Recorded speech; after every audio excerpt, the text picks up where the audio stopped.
Hey guys, it's Bro You Whack, and yesterday Overwatch got the biggest content drop that we've ever gotten. It's kind of funny because it's not like really any new content got added, mainly just a bunch of nerfs and buffs. Over 100 different changes came to Overwatch heroes on the experimental mode, and for the most part, it seemed like a lot of people loved the update. And yesterday I was streaming it, and well, what the heck? What?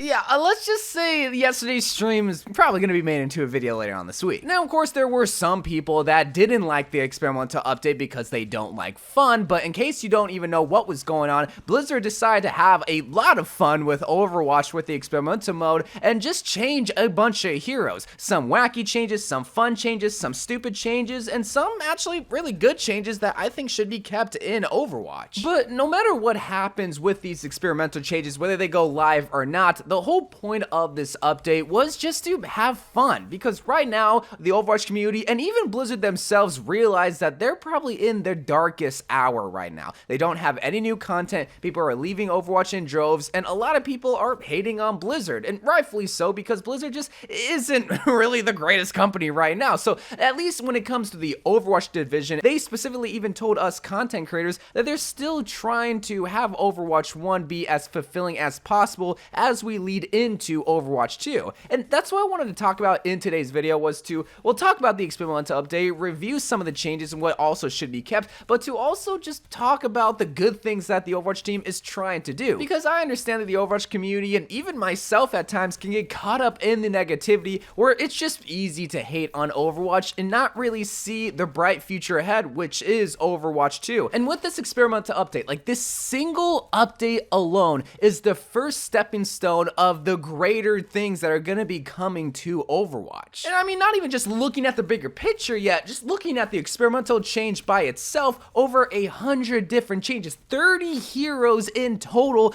got a change in this update for the experimental card. And it seemed like for the most part, the Overwatch community was having so much fun. And like I mentioned before, whether these changes stay or not, it was still a good fun take to add to Overwatch. And just seeing that Blizzard was making these changes along with making a whole entire tournament around content creators with a $10,000 prize pool is awesome in itself. But it also got people wondering, okay, well, even though these changes are fun, can we keep some of the changes? And well, things like the 6-second fly time for Devo, or Anna being able to nano herself, or Hanzo's scatter arrows returning might not make it in the game. Please, Blizzard, don't add this in the game. Please, I can't take it anymore.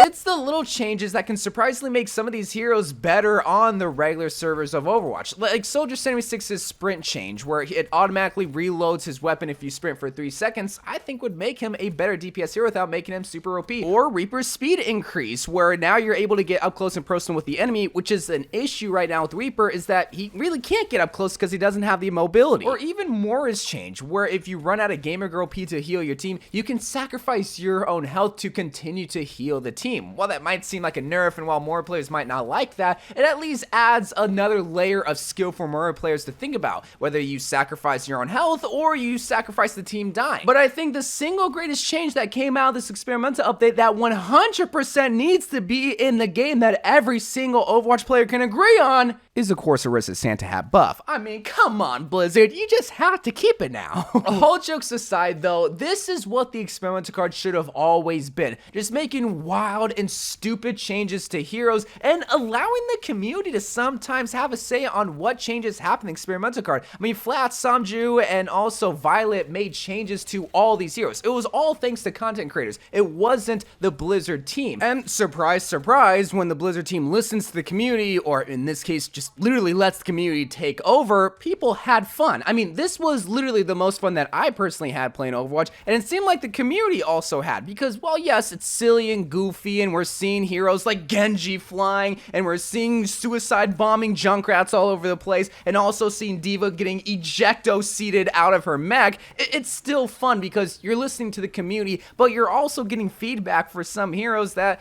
maybe desperately needs a change, like Reaper for an example. So while this change change was fun. I hope people understand that most, if not all, these changes won't make it onto live servers. So you don't have to be fearful of getting me on your team while playing Lucio, having to worry, oh, is he only going to be getting kills with his Lucio ultimate? But while the experimental card is all good and fun, how does it kind of foreshadow the better future for Overwatch? Because like I mentioned before, Overwatch is in its darkest days, but I did say that this experimental update is kind of the first sign that things are finally changing. Well, if you want to take the experimental card verbatim, they quite literally listened to content creators for what changes they wanted to make to heroes. While yes, it was only the experimental card, the fact that Blizzard and the Overwatch team listened to somebody outside of their organization is a crazy concept. So if they're allowing content creators to make changes to heroes, don't you think that they're willing to at least listen to the community on other things other than just balance changes, like maybe content changes, possibly future events, possibly new hero additions? Like, they're finally opening up their ears to the people that have been with their game since the very beginning, or at least in their darkest days right now. Like, we're literally keeping this game alive, and they're recognizing that, and in a way, as sad as this might sound, they're finally throwing us a bone 6 years later. So having that two-way street with Blizzard, while it is slowly forming, it's at least finally forming. Something that the Overwatch community has been begging for and is finally happening. The Overwatch team listening to the community. And this is just the beginning. Like, there's going to be even more communication down the road. And I can even speak on this on my behalf, because for the last couple of months,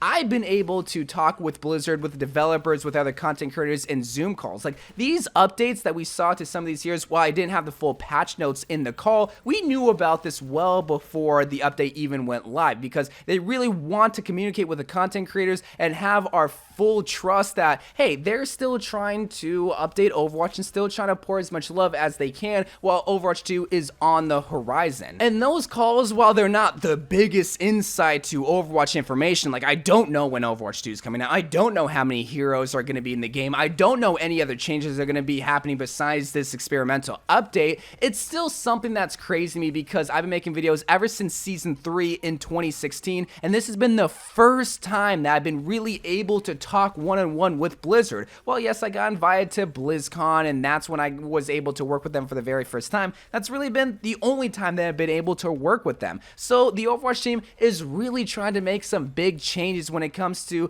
well, how it works eternally, because that's honestly the one thing that most people are worried about is the company operating at an ethical level, but also, are they going to be listening to the community? And at least from my experience, it truly does seem like they're at least listening to us. They're not going to be taking every single bit of feedback that we give to them, because again, there's millions of players. It's hard to cater to each and every single player, but they're at least opening their doors to the community. And while I will be under NDA for any future calls, if I do get invited to any more future calls, I hope I get invited to more future calls, it's still something that is going to be, well, very appreciated, because this has been something that I've been wanting for the longest time. Just hearing about their plans for Overwatch's future, but also Overwatch's 2 future. I mean, you gotta think, the Overwatch League starts in April, and they're gonna get first access to Overwatch 2, and now that I'm a part of an Overwatch League team, I mean, who's to say that I also can't get access to Overwatch 2? So maybe that's why I'm being extra hopeful, is because, well, I'm on a team that is gonna get access to the game, and I'm gonna be able to at least see what's gonna happen, and I'm also gonna be a part of future calls, but